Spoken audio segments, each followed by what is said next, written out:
রাধে রাধে বন্ধুরা, আজকে দুপুরের লাঞ্চ মেনুতে কি আছে দেখো। আজকে দুপুরের লাঞ্চ মেনুতে আছে ভাত,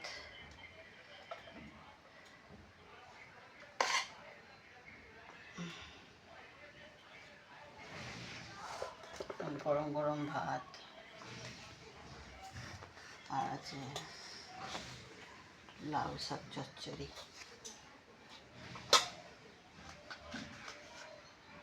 একটু নুন দিলাম। আর এখানে আছে লাউ শাক চচ্চড়ি, রসুন কালো জিরে শুকনো লঙ্কা ফোড়ন দিয়ে লাউ শাক। আর এখানে আছে মাছের ঝোল।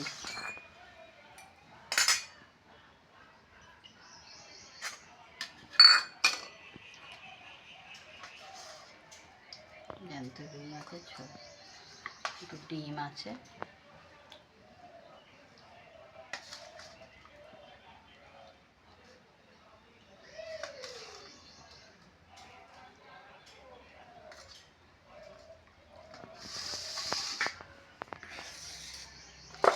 তো বন্ধুরা, আজকে দুপুরের লাঞ্চ মেনু এটুকু ছিল। কেমন লাগলো জানিও বন্ধুরা। নমস্কার বন্ধুরা।